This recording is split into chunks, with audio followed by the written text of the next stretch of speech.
Yeah, so as we're just getting started, co-op mode, brand new format. People have asked a lot about, okay, so co-op, what are they? What do they get to do? Do they get to talk to each other while they're running? Do they get to share information? Is it just text chat? Break it down for someone who may have never seen this before. What are the features of co-op mode? From a bird's eye view. So, with the format of the tournament, each team is in their own voice chat, and they are talking. They are talking to each other over voice the whole time. Actually, do you want to take a quick break here and?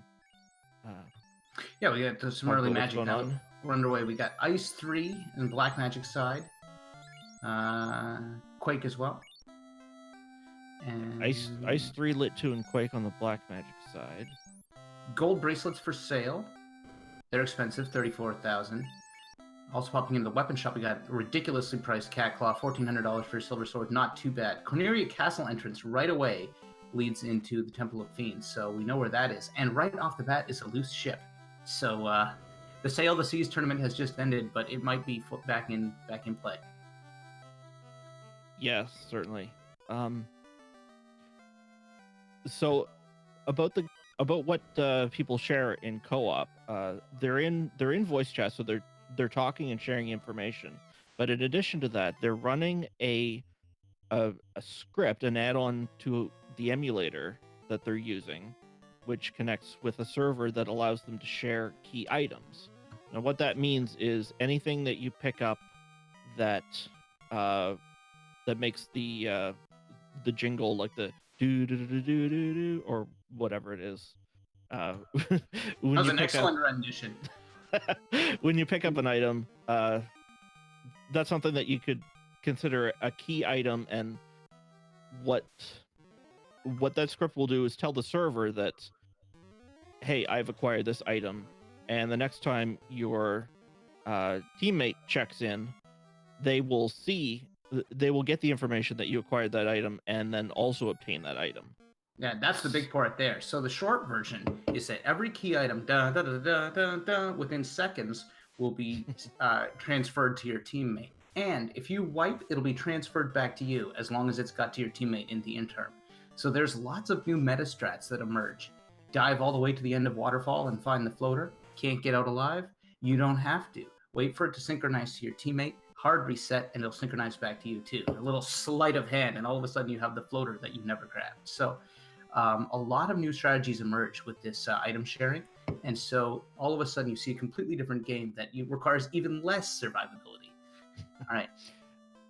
Yeah, another strat that people have discovered and are very, very likely to use is that if you find a key item in an item shop and it's very expensive, hold the phone. Level 2 nuke. Carry on. Level 2 nuke. Level 2 life. And level 2 life.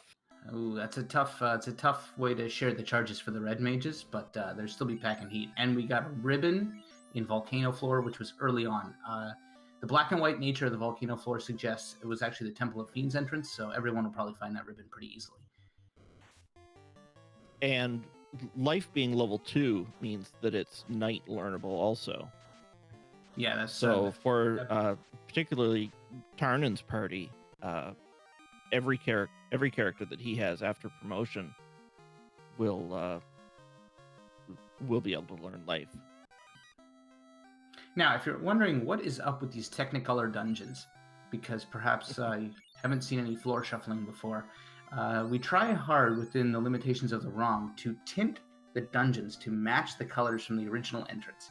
So even if you go through a dungeon that's a floor from the volcano, a floor from the sea shrine, and then a floor from the sky palace, they should have the same colors to remind you and help you remember that those were part of the same dungeon. And if it's purple, that would be the Matoya's Cave entrance, for example. So even though I just missed out what was going on Thundercloud's screen, I can surmise that he is actually somewhere below Matoya's Cave because of the purple tint of his dungeon floors. Which is great when you can remember it, but when you have a memory like mine, it usually doesn't help. Colors, numbers, association is tricky. So early game, we got a ship right off the bat from the Temple of Fiends inside the Cleary Castle entrance, and everyone has just been spreading out like a seafaring group of nomads like that. They're out on their trimeres exploring the Peloponnesian Islands. It looks like Tarnan's going to head south now and visit Elfland and then Elfland Castle. We'll see what he's got in store. Yeah, with these flags with open progression on and the free canal, there is a large amount of the world open to them just by having the ship. They can go to, they can't get to Waterfall, but they can check the Onrak town. They can get to Mirage if they happen to find the chime.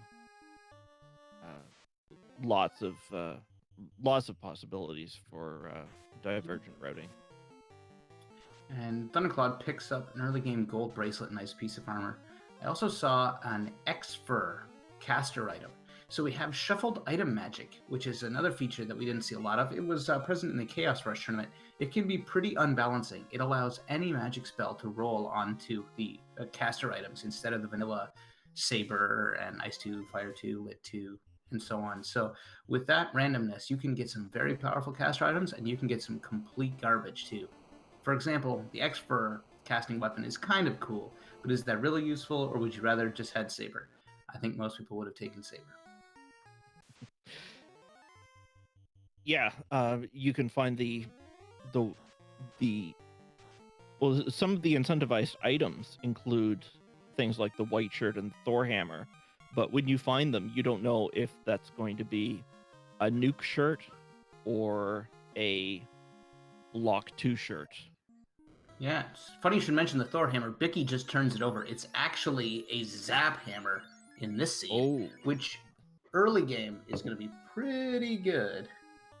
It is, because that's one AoE instant death spell that can really no pack of enemy resists. Yeah. So it's useful pretty much wherever you are. Yeah. Wherever they don't resist time, and nobody does. Zap can always come in handy. Of course, pales in comparison to the stop hammer. Fizzlebeef picks up dragon armor on the right-hand side of the Asterix floor. He's still spelunking that Matoya's cave. It's been full of treasure. Meanwhile, Thundercloud's going to find his life at level 2. And head down and then find his nuke at level 2. So he's going to be packing some serious heat now, and he'll be happy to see both of those things. Alright, so Temper is in level 4 black magic. That's going to be a key pickup. I don't see a lot of thieves, so we're not going to have many ninjas casting it. But for all the black and red wizards, it'll be a pretty pivotal spell late game. And at level 4, you're going to get enough charges, especially with the amount of grinding that you might see them do with those clan bosses, that they should have ample charges. All right, that's Sage Green in your upper right corner. And Minochi, that's the color assigned to Elfland Castle. Now, Elfland Castle, of course, doesn't really have its own tint because all the castles use the normal palette in the original game. But for the sake of variety and helping us out, I assigned it one. So we've got a lovely sort of faded, muted green up there. And that's how you know that mono is in, I'll say it one more time, Elfland Castle.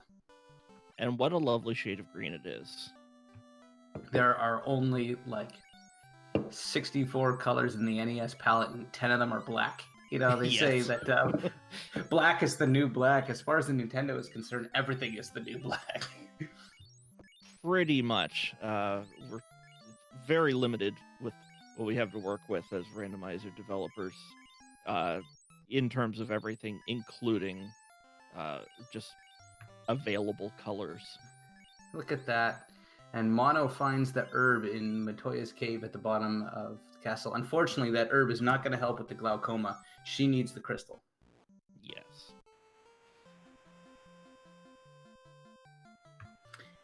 Now, we've also shuffled the objective NPCs. That herb gets turned into the Elf Doctor. But the Elf Doctor, Bahamut, and Dr. Odin, sorry, I was lagging for a second there, are are shuffled amongst each other. So they could end up in their vanilla location 1 out of 6 times. But the other 5 out of 6 times, they're going to be somehow rearranged. So we don't even know where they are. And we don't know what floors they're on. We don't know where those floors are anyway.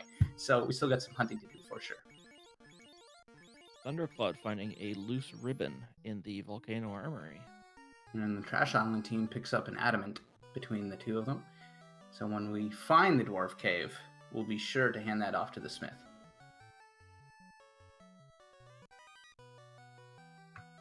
So everybody all over the place. If you think that I have this all in my head and I have a clear picture of who's leading, I can tell you I do not.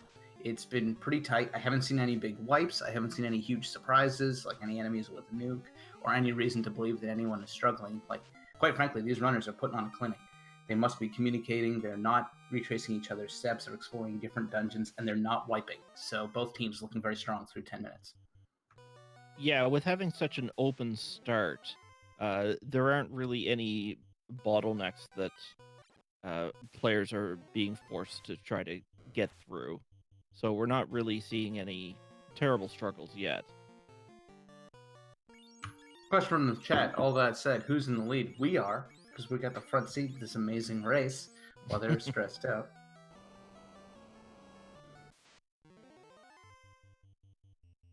Who's actually in the lead? We have no way to tell. Crabcake's pointing out T.I.F.D actually won the first of this best of 3, so technically they're in the lead. And, that might just be technically correct, but that is the best kind of correct. And technically the only kind of correct. Okay, well, if you want to take it that way. Alright. Once more into Elfan Castle. Looks like Mono had to reset out of a fight with some Sahags. Maybe they do have something unpleasant, but that looks like a little speed bump there for Thunderous recap. We'll see if that happens again.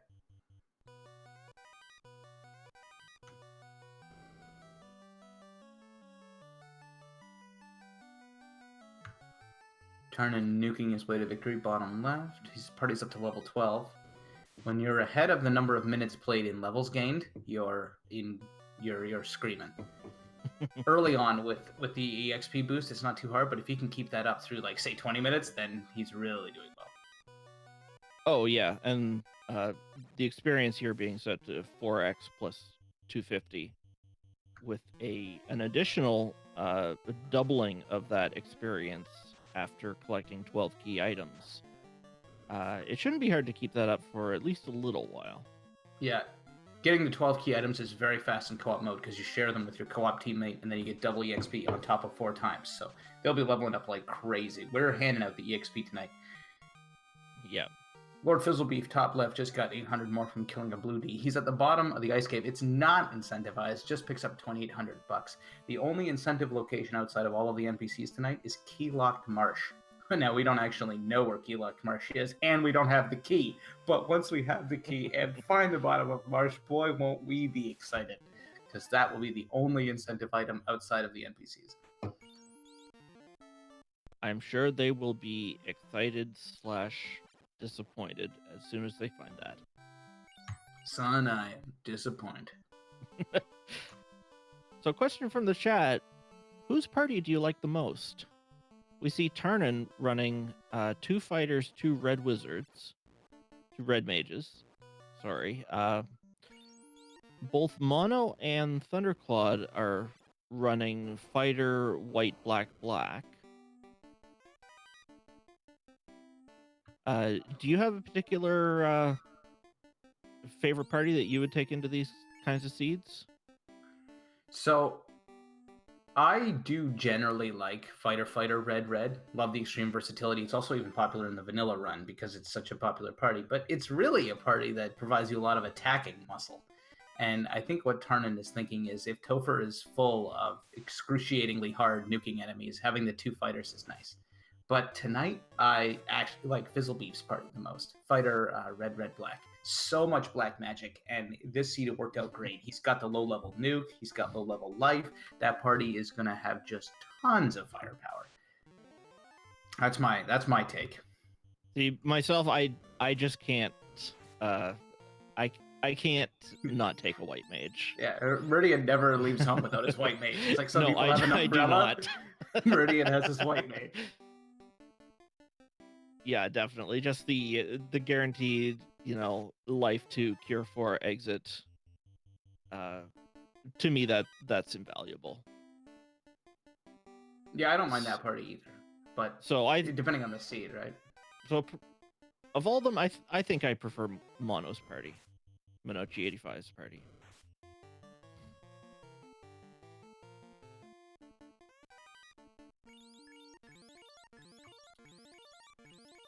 So it looks like Thunderous Recast running into a bit of trouble with some unrunnable C Wizahag groups. I've seen at least one reset. Oh, and Thundercloud gets through there and finds Sarda, who hands us over the floater. Oh yeah, that's good stuff. That orange tint. Is that Earth Cave? Is that where he is? I really don't know, but Tarnan at the same time, on the other team, has just turned in the crystal for the cube. So Will can breathe a sigh of relief that it will not go misplaced this game. Oh my. Elephants never forget.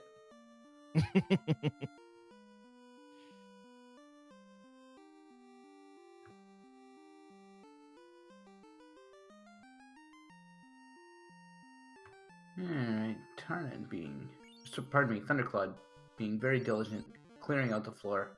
There are up to 8 loose incentive items. In a one-player race, that would be untenably painful.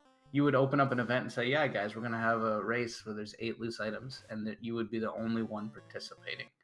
But in co-op, it works great. Because it's all about exploration and sharing the responsibilities of basically splunking the entire world map. So you got to be meticulous, and you can't leave any chests behind early game because it could just completely come back to haunt your team. So that's the diligence here, exploring this entire pre-Mermaids floor, where that's not something people do very often. No, but if you do end up skipping a chest and it has a key item in it, yeah, you basically let the team down. likelihood of having it having a key item is too high to warrant skipping it and possibly forgetting which chest you skipped. Oh god, yeah, you can't let the team down. You got to clear every floor in this format. Oh, and at the 17-minute mark, we have our bridge scene over on Trash Island Fire Department number 9's. Nothing to see in that scene. just blow right through it. Pretty much been gutted. It's like da da da da. All right, see you later. Da da da da da da da. Well, it was too long to begin with, anyways. It really was, and nobody quite understood what was being said. True. All right, Fizz will be popping back to Canaria for a little R&R, and then once again out in the ship. On Thunderous Recap side, we should be still looking for the canoe. See, sorry, I made a mistake earlier. I was thinking they were off to the races, but we have open progression, but not extended.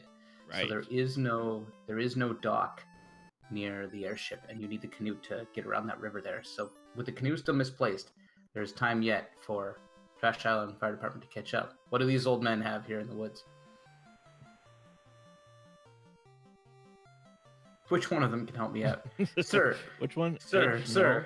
Excuse me, sir. Yeah, sir. Excuse me, sir. The opal bracelet. Finally, you find the one that sells you a nice, beautiful wristwatch out in the woods. That seems trustworthy. Oh, yeah. Mono on the danger floor. This sky floor has about as many treasure chests as anything. Finds the game changer. We'll see what he does with that. Mono has been known to not treat it with respect. An A-Rub axe is a particularly brutal piece of garbage.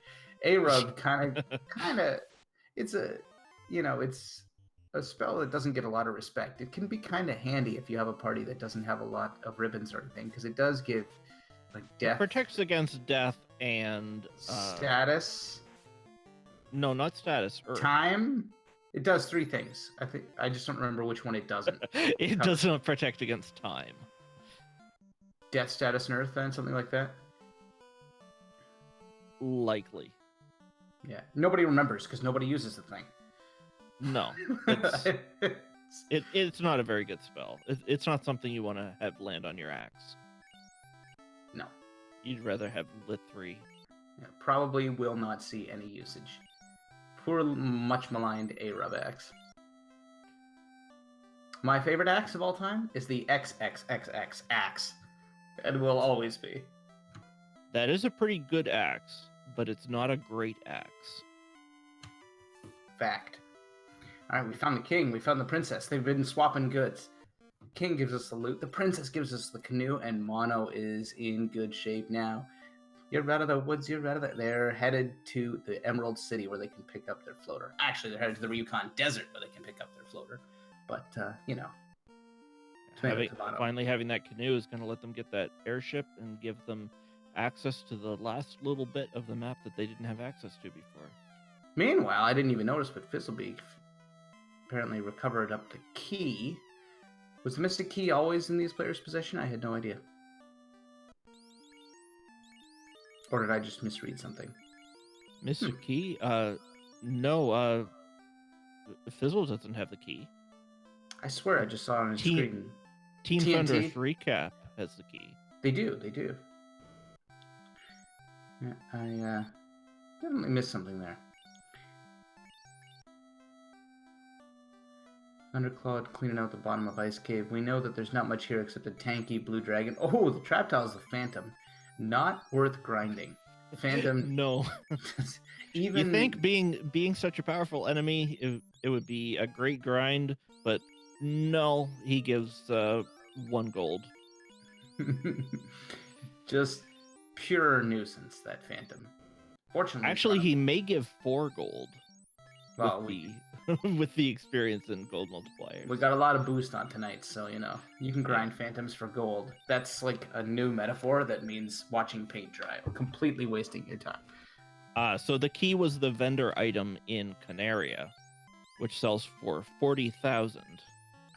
Well, I mean, it's a skeleton key that opens locks all over the world. You got to pay top dollar for something like that. You'll probably make your money back pretty fast with it, but in co-op, you can make your money back even faster by not saving after you buy the key, waiting for your teammate to acquire it, given that it's a key item that will be shared, and then promptly resetting, where your teammate will give it back to you, and you will still have all of your money. Man, that reminds me, you describing using the Mystic Key to get more money than you spent buying it. Of like you just fired some neurons that haven't fired in a while. In Shadowrun for Sega Genesis, a game I love. At the beginning of the game, you find out your brother has died. You have to like rack up 250 nuyen to buy his last effects. And when you do, it opens up a chest that gives you 500 nuyen. And the game actually has the gall to say the irony of this wears off after a moment. Yeah, that's fantastic.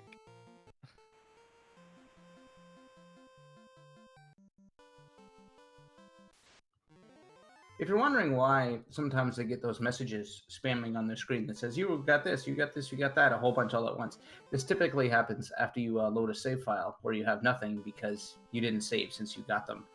And then it just resynchronizing with all of the items that your teammate has found since, or that you have found since. So it's just topping you back up and letting you know what was given to you since loading your save file. All right, so we have our first fiend fight on Turn's screen. The Indomitable Lich. He's a tough son of a lich, taking 2 damage only from this rapier, but this nuke will probably take him down. 157. 2 hits, 2 more damage. 2 nukes was enough to do it. 318 damage, sealed the deal. Yeah, those like spectral auras that he's like swirling in, they'll catch. And they'll just go right up, and then like, undead and fire. Nuke might be non-elemental, but don't tell Lich that. Oh yeah, and I mean, I highly doubt he's got a properly maintained fume hood. in that No. Earth cave. There is so much tinder down there. Like, that whole room's gonna go. That's why you gotta pour it out right after you take him down. Is it Earth orb lit? Let's say Trash Island Fire Department engine number 9 is in the lead. Hard to say otherwise, but they do have an orb. What they don't have is the airship. Ooh, the rare TFC check. That forgotten chest. All it has is gold, though. The favorite chest, the friendly chest, the funny chest, the forgotten chest. Now, looks like Mono's about to tie things up here. When I said Trash Island Fire Department engine number 9 was in the lead, did I really mean it? I don't know. We'll let the historians decide. But they won't be for long. Mono's got an airship and a bunch of nukes with his name on it, and he's about to light the Earth orb. And let's say, for sure, Thunderous recap pulling into the lead.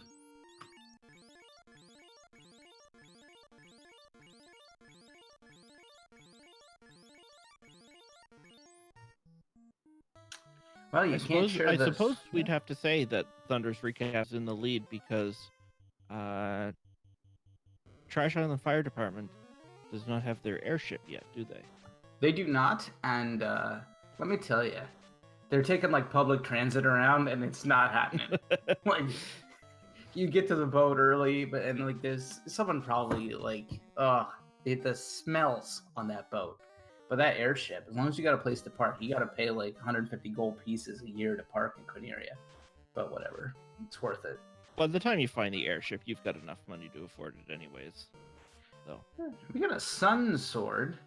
Yeah, Thunderclud just a few moments ago found the ruby loose. That's going to unlock 4 chests. I believe we do have Titan's Tunnel turned on in this format. Those 4 chests have just as good a shot of having one of those 8 loose items as anything else. I don't think we've found 8 loose items yet, but we're getting close.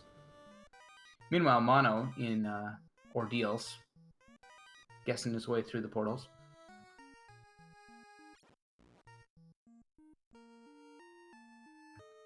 And Thundercloud going to check out Ice Cave entrance. Just the way they've systematically laid things out. Here we go.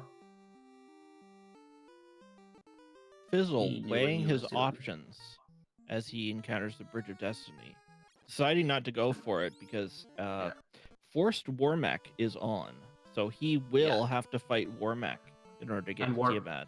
Yeah, and Warmech is the boss. And bosses in more than one sense of the word. And bosses are clamped, which means Warmech is clamped, which means you're looking at 50% right down the middle. He's got 1500 HP, so watch out. All right, so Trash Island Fire Department catching up. They just received their canoe and their floater. Yeah, like bang bang. So they should be in the air in no time. Yeah, they're not gonna mess around. Trash Island Fire Department wastes no time, only fiends. And if you think, wow, that's been 5 minutes without the airship. They're way behind. Look at the the execution on the right side of your screen. Look again, like a couple of wipes, a couple of hesitations. The game gets harder and harder as it goes because you get to these situations where you have to double back, you forget what you're doing, you take a silly wipe, and you can't remember what you say.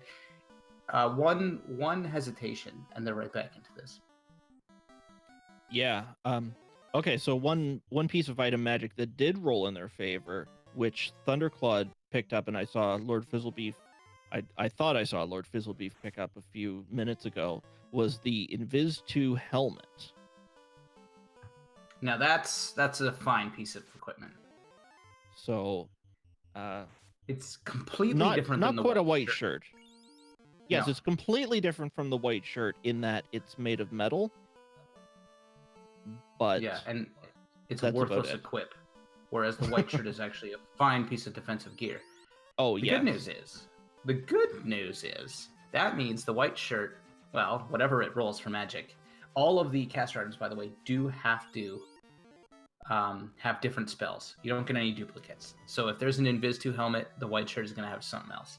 And maybe it'll be something that you can actually equip on your white wizard, something you want them to cast. So you get the benefit of the fire and death resist, as well as the high defense, same as a gold bracelet. Plus maybe a useful spell. So maybe this will work out in their favor. Is it the heal helm or the heal staff that there are 2 of? typically? Excellent question. I think Helm. Okay, which means that there are likely 2 Invis 2 helms Yeah. to find Luckily, Chad's in got my this back. world.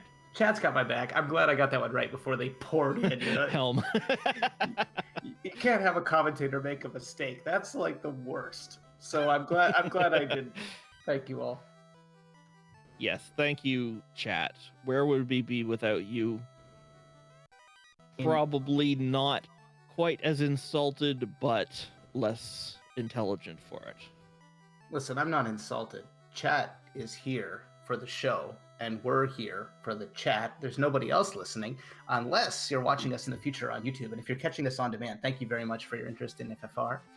This is an appropriate time to recommend that if you want to get more involved in this game, maybe you're seeing it for the first time, or maybe you're just thinking, yeah, this is pretty sweet. What's the next step?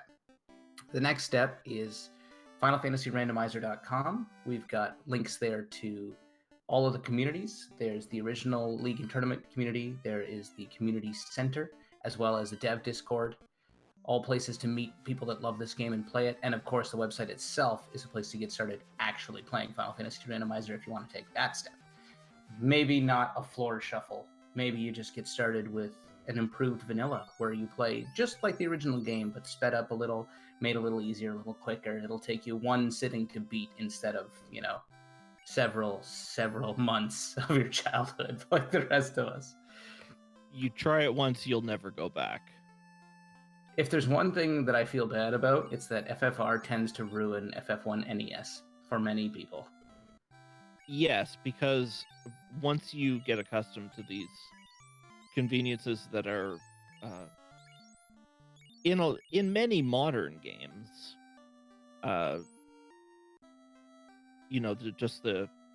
everything moving along faster, the better response time. It really is hard to go back. It feels like the original game ends up feeling like a little bit like molasses. Anyway, before we wax too philosophical, there's no molasses going on here. Thunderous Recap already lit their water orb. Now their Mono's taking down Carrie. The only real challenge remains, of course, the air orb, guarded also by the indomitable war mech. So we got a bit of a bump in the road yet. But Mono losing people left, right, and center. This Carrie is not to be trifled with. Fortunately, the Invis 2 helmet to the rescue. Well, if I saw correctly, he doesn't have a weapon equipped on his fighter. I mean, weapon schmeppin'. He's got nuke. He's got the ability to wait. He's attempting to punch Carrie in the face, but well, he didn't just attempt to. But you beat him to it with the nuke. Yeah. This is the rare case being called Nits. Yeah, the black mage really knows how to punch, right? The fighter's like, oh, okay, we'll have a punch fight. We'll see who can punch Carrie to death. And the black mage is like, yeah, punch. He's like, that is my punch. My hands are just encased in ionized gas.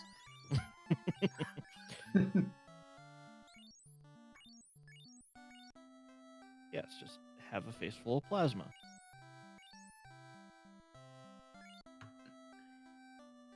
Question from chat. Looks like the Discord link that the Randroid spits out is invalid right now. Septimus there provided a better one. We'll get that fixed up on the bot just to make sure that everyone has access to the right information. I think the link might not work either because no, that should be okay. Anyway, before I get too distracted, we'll polish that up for you. But in the meantime, FinalFantasyRandomizer.com has the links, all the links you need as far as FFR goes. Yeah, one of our fellow devs, Septimus, is showing up in the chat here, responsible for pretty much the entirety of Tavern Mode, the amazing ability to start with one character and go through the different towns and use the clinics to hire different party members. Really takes FFR to a more roguelike experience, and is really fantastic. If you haven't tried it out, I highly recommend playing a seed with it on. While we're hyping ourselves, we should also point out that Septimus wrote the bot that runs all of the races for this tournament, which was no small feat how could I of forget? engineering.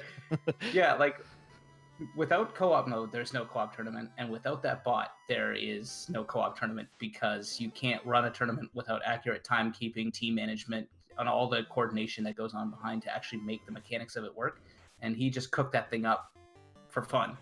So between those two amazing efforts, my co-developer Meridian, my co-developer Septimus, you have this whole tournament here, and they also did me the kindness of putting floor shuffle in, so I can feel like I contributed too.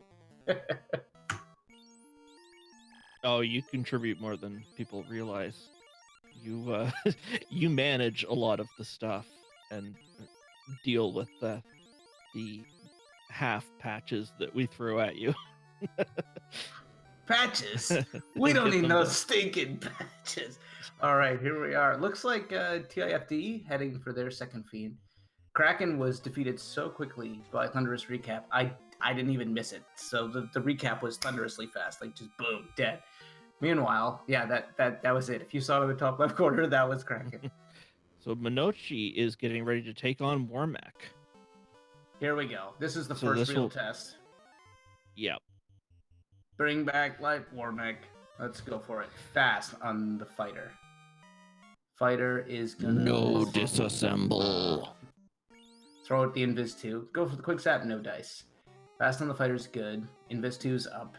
That's helpful. Here comes Warmac. Ice 3.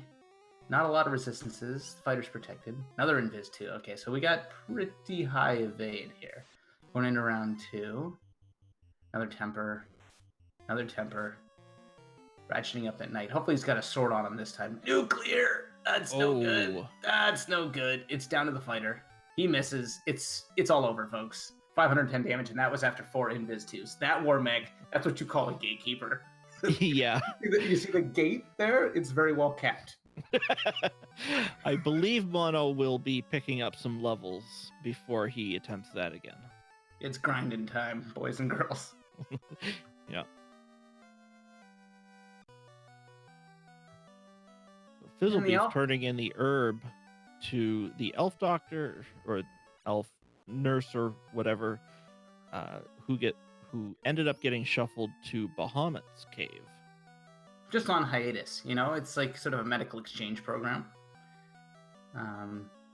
Dr. Un travels, elf doctor travels, they share secrets. They philosopher's doctor and medical doctor, and then Bahamut's got to be a doctor of something.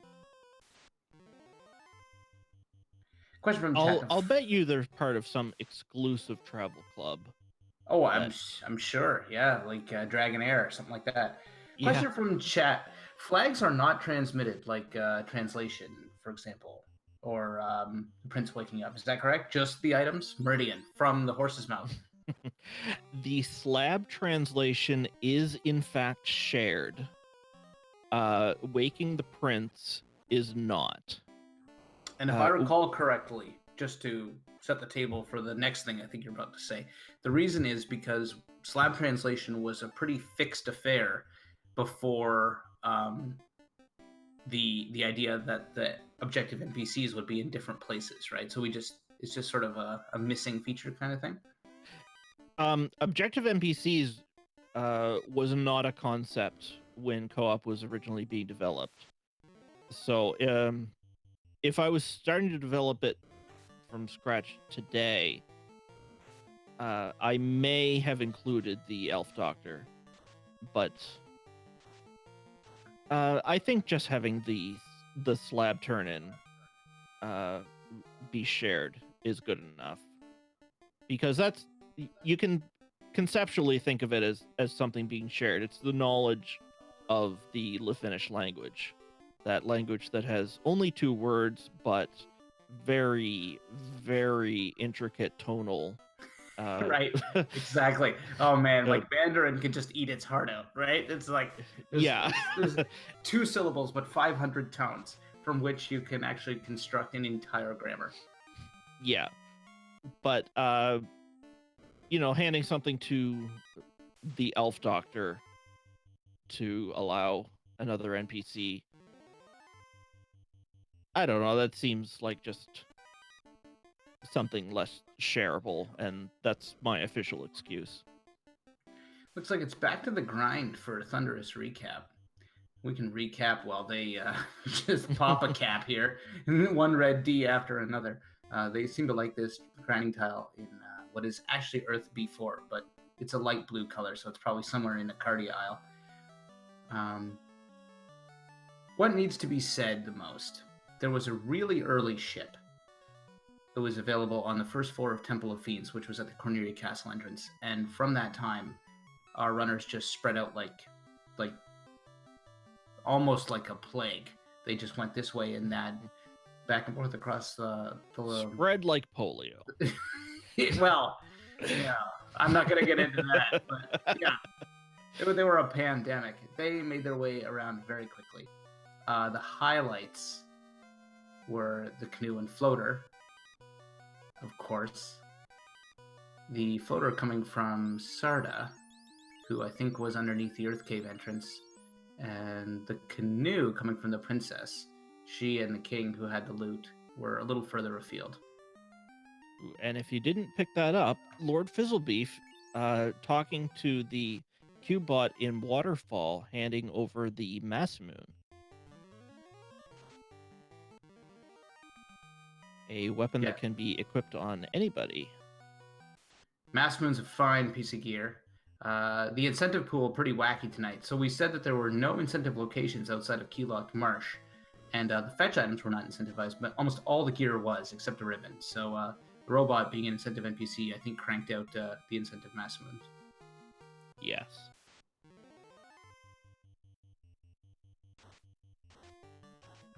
All right, Mono's had enough of grinding red Ds. Let's see if he's ready for another kick at the can here. He's going to head to Crescent Lake. So we do have shuffled floors and entrances, but we actually have vanilla towns. Makes life a little easier for the runners who need to catch some R&R, maybe catch a magic spell or buy something they remember where it was. I'm not sure why he picked this particular town to visit. But don't get too comfortable with it, because the town shuffle only remains off for this first week. Town shuffle will be on starting on week 2. Yeah, throw another wrench into things, right? Not only every week throws several wrenches. Yeah, and I think the scaling ratchets up a bit too, right? A little bit, yes. Yeah, when you're looking at people beating this game in under an hour, which it's on the table tonight. Not likely now with that Warmech Gatekeeper and who knows what's going on in Topher. We're gonna have an hour here at least, but those are fast wins. You know, you as an organizer, you're kind of timing your race for maybe 90 minutes. And when it starts getting beaten faster than that, that's because these runners are just on top of their game. They've mastered already in the first week how to work with a teammate in a game that was never intended for any kind of team play. And it's hard to predict how these things shake out. So that's why you keep making the tournament harder week after week. So if you're enjoying this fast pace now, you just wait. Yeah, these are certainly all excellent runners we have on screen here. And if you're enjoying their gameplay, definitely be sure to give them a follow. Yeah, the way the teams have gelled, I've been watching a lot of practice, just popping in on people, chatting them up, asking what they think of co-op mode. There's some new players getting into this. For example, Thundercloud, relatively new to the game, but he's partnered up with Minochi85, who was a league champion last summer. So, like, that's a wild card, you know? You bring somebody with fresh ideas into the game and pair them up with a veteran master. What can you say about that? And Fizzlebeef and Tarnan, both excellent players who have been very active in the communities the last little while, so both know the game extremely well. Tarnan's got the modded sprites down there with the different colors and stuff. I mean, when you get to that level where you're taking it that seriously, that you're customizing it because you play this game so much that you want them to look a particular way, that's commitment. I love that. All of that work, and the prince awakens and gives you the lit gauntlet, which is it's like the guy's like, you mean the Zeus gauntlet, right? The gauntlet of the legendary Zeus that summons lightning to destroy all my enemies. And he's like, well, it summons some lightning that will sort of damage one of your enemy. What about the Zeus gauntlet? It's like, I don't know what you're talking about. This is all there ever was. Yeah, that's a bit of a letdown, but that's what happens when you have incentivized gear and random item magic. don't take this out of context because this is the literal truth. But he turned in the herb and he got lit. What do you know? So, Minochi85 seems to be having a little bit better luck on Warmech this time around. He's at least he at least only has two party members dead. This Just as I Warmech is a spoke. savage beast. Oh yeah, gets that Cure 4 off with 4 HP to spare. 328 now, max out. 354 damage. Okay, that fighter's actually cranking out the hurt now. Keep him alive. Throws him Cure 4 on Will. Another swing, 290. Oh my goodness, that Warmech's packing. He's got nuclear and nuke. Once you've got the levels to defeat this thing, man, he hits like the Trash Island Fire Department engine number 9 coming out of nowhere. That's coming out of space. Just falling from the sky castle. Like the truck isn't even on the road. It just crushes you. That is frustrating. Well, here we go. Another kick at it. So Mono has doubtlessly informed his teammate he's got nuclear. He's also got nuke. Throw everything you got at that night. You're not going to last a long time. Just try to amp up the power and swing 296 right off the bat. Both black mages survived the nuclear. That's good. They can throw more tempers up there. Unbelievably powerful. Like all those Invis 2s. Like, my eyes, the goggles do nothing. Invis 2 is not going to help you much against nuclear. No, but even his attack is savage. And sometimes with layered on nuclears. Just a brutal on that. 2 hits 390. Numb, kind of low. We've got Cure 4. He needs to get it. He needs to get that off. And he does. There it is.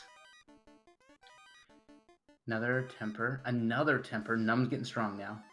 Ice 3 is the softy out of Warmech, but it takes out both black mages. That's it for the buffs. Only 126 on that swing, too. Desperation in Biz 2. It hasn't proven to do much yet, unfortunately. He just attacks too hard. He's probably going to throw up another cure at this point. There it is, a little heal 3. He's trying to save his last Cure 4, keep both his White Mage and Fighter alive. Here comes another softy with Lit 2. That still hits the Fighter for 120. Frustrating. And he gets it down. Oh, wow, that Warmech did not quite whip out the same weapons. That's a huge break for Thunderclad and Team Thunderous recap. Now he needs to power ahead. He is exiting out and saving. With the required Warmech being an NPC, he cut that NPC down, triggering that NPC's flag. So he wants to make sure he saves the progress of the Warmech not being there when he goes back. That's a wise play. You know what? I wonder if Mono told him to do that. Like, that's the kind of veteran move that you might not think to do if you're relatively new to this game. You'd be so hyped. You're like, well, Tiamat's 2 is not going to be as hard as Warmech, or Tia 1, right? And you go in there and something horrible happens. So I'll ask them later. I'd be fascinated to know if he was coached, advised by his veteran teammate to duck out, save, take the extra steps, and avoid that Warmech again. Now Mono can just safely scoot out, look for some more gear. He's got his tail. Maybe he'll get promoted so he can get life on his knights, something like that. Tia 1 very likely not to be as rough as Warmech, but with these clamped bosses, and any of these fiends can certainly be a menace to deal with. All right, engine number 9 going to take out Chaos. That'll leave them just with the air orb to go. See, this is where I believe you mean Carrie. Pardon me, Carrie. Thank you. This is where the team play really comes in now. Mono's got confidence in his teammates going to take down, Tiamat 1. Even if it takes 1 try, even if it takes 3 tries, he can just go grind and wait for that air orb to show up on his door at this point. So he's got his tail. He's thinking about getting promoted. He's getting his gear. Get a couple more levels. Air orb lit. See what the plan is now. So, question in chat: where did the loot come from? The loot came from the king, and I'll take this opportunity to thank our wonderful tracker Elmarkin for constantly updating us with information about extra information for us to glance at if we forget where something came from. definitely an important part of our team here tonight. Here it is. Mono. Black Orb. Go time. Lord Fizzlebeef about to run into the runaway freight train that is Warmech. Just comes out guns a-blazing. Maybe this is the way to do it, eh? Just nuke, nuke, nuke. Don't even worry about the buffs. 3 nukes like this, you're averaging 150. 300 if you get the hit. Maybe that's the secret. All right, but as soon as Warmech goes to skills instead of spells, like he just did, you're all dead. It's all like over. Exactly what just happened. Yeah. Well, if you get some better rolls, that might work. That Warmech didn't have an insane amount of HP. He was just really deadly and pretty tough. Yeah. I think he rolled somewhere around his expected value of 1500, but I don't have the exact number in my head. So both members of Thunderous Recap are in Topher now. And Mono on the I want to call it the second floor, but it's not really the second floor. It's hard. The names of these things are hard to get straight before you get into the elemental floors. There, yeah. Mono is on the earth floor. That's nice. While Thunderclad is just past the loot lock. As pointed out in chat by FutureSight23, Brackstaff on the right-hand side validation chest. We'll see if that bad boy comes into play. That is just the kind of ghetto gear that can totally save you with a lucky roll. 3 out of 256 times, it works every time. Mono, no respect for Lich 2. Lich 2, no respect for Mono. Just zaps away that Knight and Black Mage. Of course, he's got life. If he can get through this with Nuke, then he can bring his party back. Mono may be regretting oh my giving Lich 2 no respect here. Yeah, Lich 2 shows him all about Brack and Bane and Zap. It's getting ugly. Harm 4, same damage power as Fade, 80 to 160 plus doubling. There we go.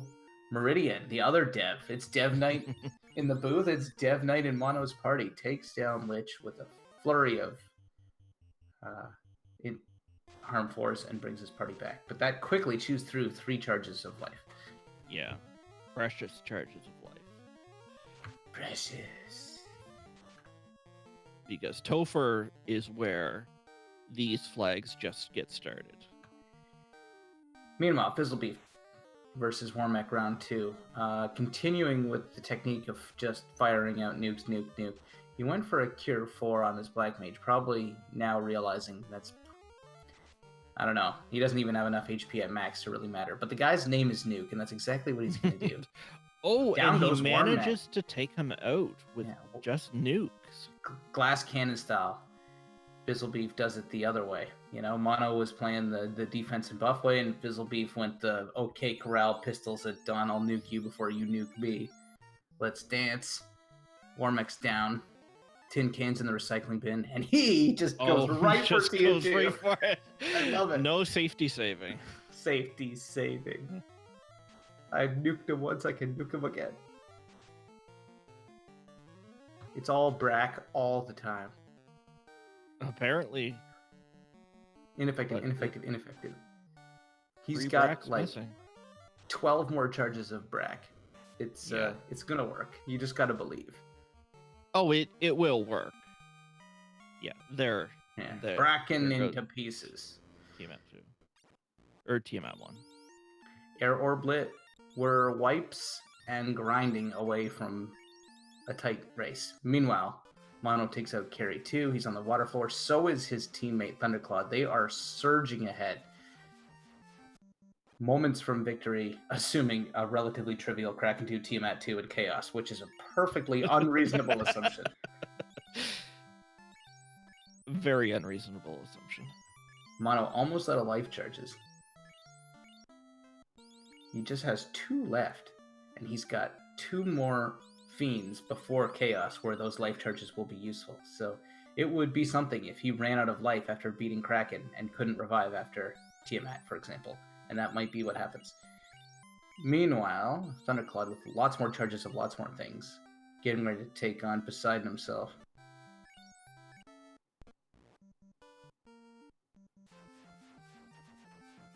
All right. Fizzle Beef is breaching the door. We've got both teams now in the Temple of Fiends at the same time. Say what you will about Chaos Mode. It's an exciting race. Trash Island Fire Department Engine number 9 is going to need a couple of wipes from Thunderous Recap. They don't know that yet, but they're well positioned if those wipes happen.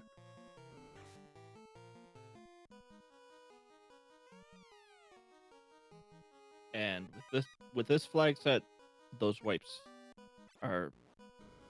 It's not unlikely. How thunderous of a Thunderous Recap we got. Meridian, you have it in you? To give a thunderous recap? Extremely thunderous in the very nature of that team. The nature of the team would be a very non-thunderous recap. Like a handsaw recap? No time for that now. We've got both of them taking on Kraken 2, and that's frankly more important. Nit's already dead. No surprise there.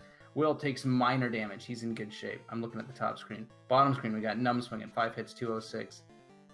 Kraken, not the usual Kraken. Simultaneous tempers, like frame perfect on both. Got a heal 3 coming up. 5 hits, 448 on the top side. I can't decide which one to look at.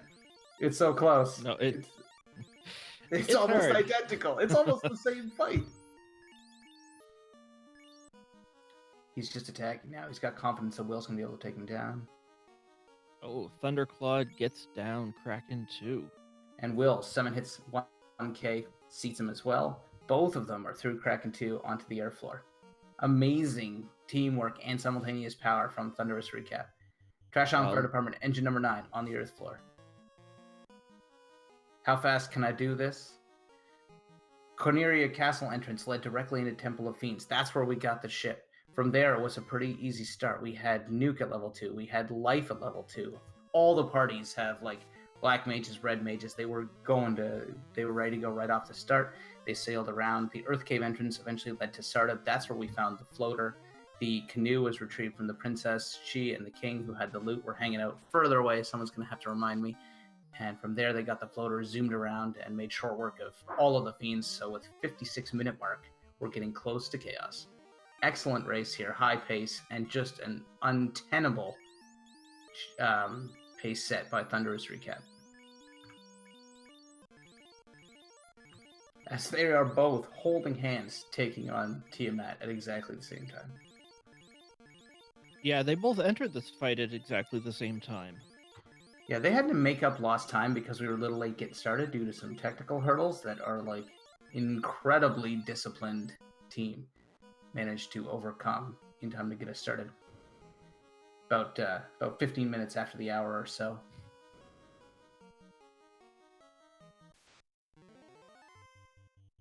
Yeah, shoutouts to our restreamer Moist Mugwai for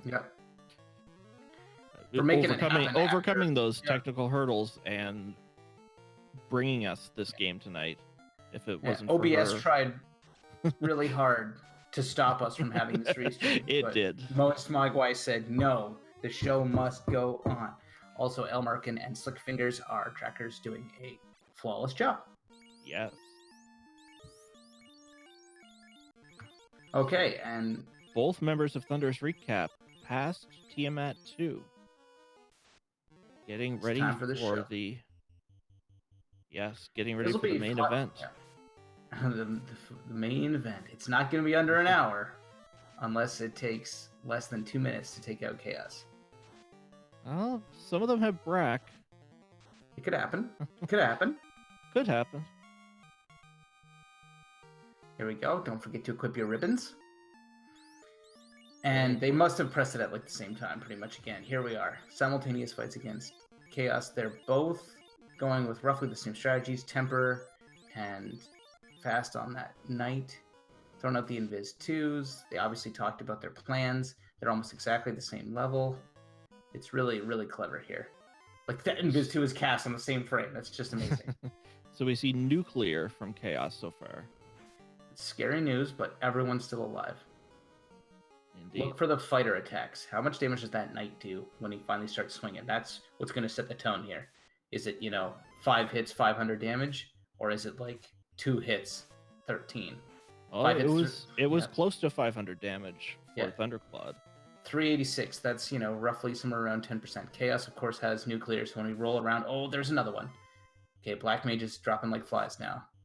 We always knew this was going to happen. It's always a question of get that knight amped up, get the invises up, get the tempers on. So once the mages have to say goodbye, the knight's got what it takes to carry the day. Yeah, just keep that knight alive. Another Cure 4 on Meridian on the top side. Same situation on the bottom side. 7 hits, 900 damage. Cure 4 is back and forth. They've planned this strategy out, perfectly orchestrated. They got through all the same fiends at almost exactly the same times. His team has set an absolute breakneck pace. The only race now is between Mono and Thunderous recap. Between Thunderclad to see which of the two of them takes it. It's not going to be under an hour. We've ticked past the hour.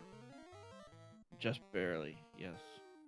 Oh, and Thunderclad does it at 1 hour, and I will have to check the other channel for the exact times. I'm sorry.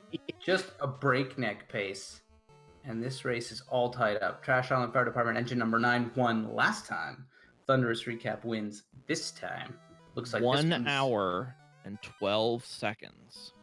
This one's going to have to go to a rubber match, which the Trash Island knows all about because there's so many flaming tires on that island that they're very familiar with it.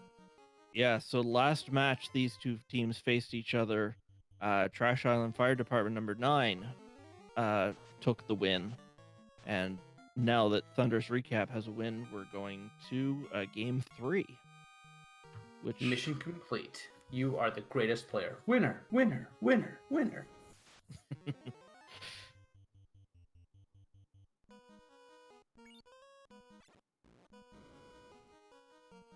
All right, so we should probably Yeah, we should drag those chumps in here for a victory chump chat. Absolutely. They're not chumps. I don't know why I said such horrible things.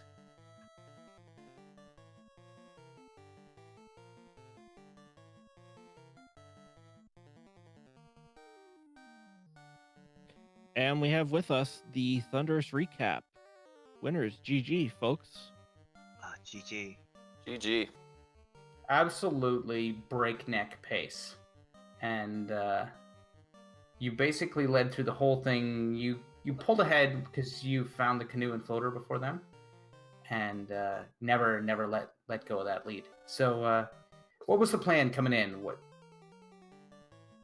Don't fail at note taking. That was the plan. Yeah, no note take fails. That was big. Yeah, thanks to Meridian, we got the shared co-op mode with the entrance tracker, so we don't have to type in twice whatever we shared through each other. So that saved us a big amount of time.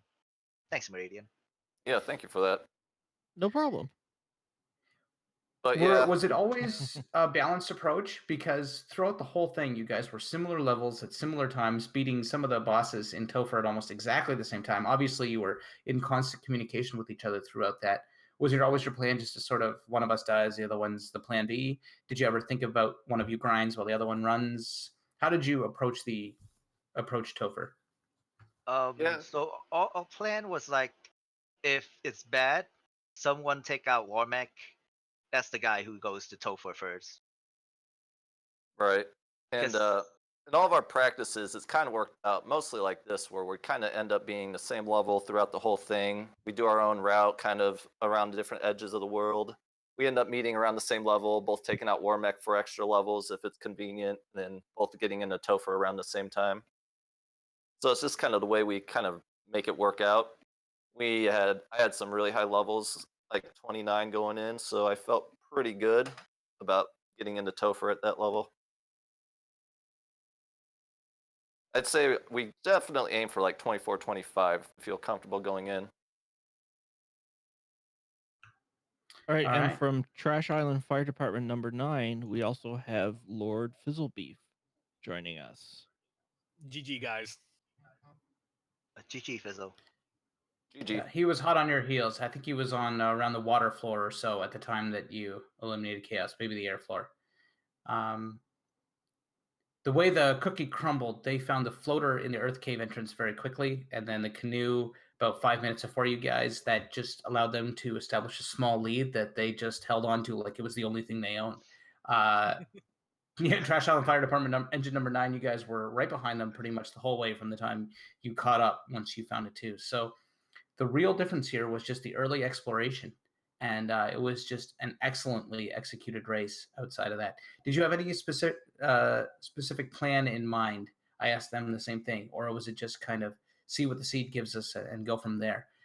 The reason I ask is Thunderous recaps parties were very similar, but you guys had actually quite different parties. Did you have a role and responsibility thing between the two of you?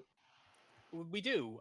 So we have our parties kind of with two different things in mind. We have one person as kind of magic heavy, and we have one person as gear heavy. If magic is awful, we can rely on the gear person. If magic's amazing, we can just lean on them.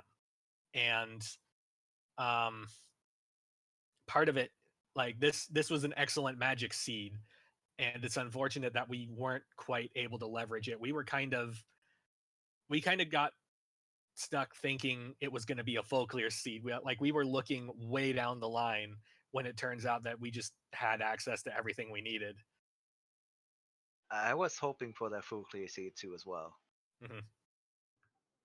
Yeah, it was one of the coolest things was watching how you guys both approached Warmac. Mono found Warmac, just got obliterated, went off, grinded, came back, and grinded one out with tons of, Invis 2s and Tempers and Cure Force, and it was just a back and forth slugfest. Fizzlebeef goes in there and just like nuke, nuke, nuke, nuke, nuke, nuke, nuke, nuke, nuke, nuke, dead, white, try again, nuke, nuke, nuke, nuke, nuke, nuke, nuke, nuke.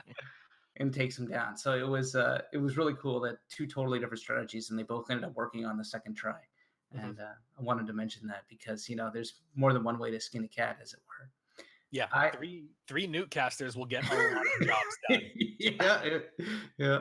I have a question. This one's coming right out of me. So Monochi85, league champion last year.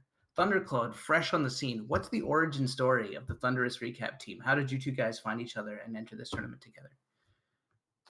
Well, honestly, it was not very, planned out or anything. I was streaming a seed that I was running one day, and I have a regular that comes in my chat pretty regularly, Jeffy, and he was saying, "Hey, are you in the co-op tournament?" And I was like, "Oh no, I don't have a partner. I don't know. I'm kind of on the edge." He's like, "Well, I heard Monochi85 is looking for a partner." As soon as I heard it, I was like, and he said he was looking for Monochi was looking for like a duckling or someone newer. And as soon as he said that, I was like, I got the Discord message Mono like right away. I was like, "Hey Mono, what are you doing with this co-op tournament?" And Mono was just like on board right away. Awesome. No, I mean, now you get your first win under your belt, but round 3, it's going to be the rubber match. Similar question, Trash Island Fire Department engine number 9. This is not your first co-op experience together, although it is the first one with the actual co-op plugin that Meridian built. You guys have been a team for a little bit longer. Can you talk about your origin story for anyone catching you for the first time? So in the last big league that we had, there was for the first time ever the team component. And I was just like, all right, I definitely want to go with Tarnin. And then very quickly after that, we latched on to Demon Frog. And then we kind of shopped around for a fourth member, and we ended up with Shylezia. And we spent the better part of like 2-3 weeks trying to hash out what exactly we want to call ourselves, pulling in like 4 different directions. And then we eventually just decided, well, whatever, we love trash fire seeds, so we're the trash fire department. And then it's just like, well, that makes us sound bad, so we're the trash island fire department. And we did a lot of work in that league. If we don't look at the 1v1 weeks, those didn't happen, but for the rest of the time we had pretty solid finishes in there. And we also took great joy in just spamming the firefighter emoji or the fire truck emoji everywhere. So that's something that I just kind of want to keep in any team-based thing I want to do ever again. And when this came up, I knew that the co-op tournament with the original debut, me and Tarnin versus Will and Falconic, I definitely wanted my partner in action back again, because if nothing else, we had that one time we did this. All right. That's something. And the Trash On Fire Department will live again. But both of these teams now have a win under their belt. And both of them will have to get ready for but one more game. Who's going home? Who's going on after round 3? Coming up soon. It's all very exciting. Oh, it's almost too exciting. It's been a great night. I want to thank once again, first of all, our trackers, Elmark, Slick Fingers, and most importantly, our restreamer Mo for getting the show on the road. None of this would have been online if they didn't manage to overcome OBS's best attempts to break the performance. But we got the stream up. We got ourselves in here, and we had a great race. Tonight, Nochi85 and Thunderclad, representing Thunderous Recap, take it at 1 hour and 12 seconds to tie this series up at 1. Meridian? And of course, a huge thanks to Randomania for hosting us and giving us a platform to have this tournament on, to get it out to a large audience. Yeah, we're really thrilled to be working with you guys. We are super privileged to be a part of something this special, where we can crank out new features and co-op modes and bots, and all of these people want to play and want to watch. And Meridian, I know I speak for him, and Septimus and Tartapan, and all of the code contributors, Nicolette, Leggy Starscream, the original creator, Entroper, of course, when I say that it is always so humbling to see the appetite for Final Fantasy Randomizer, and I can't wait for the rest of this tournament. For tonight, everyone playing, everyone watching, thank you all very much for coming out. We'll see you next time. Round 3, Trash On Fire Department Engine number 9 taking on Thunderous Recap in the round of 16 of the 2019 Co-op Final Fantasy Randomizer inaugural tournament. Good night, everyone. Good night. Good night.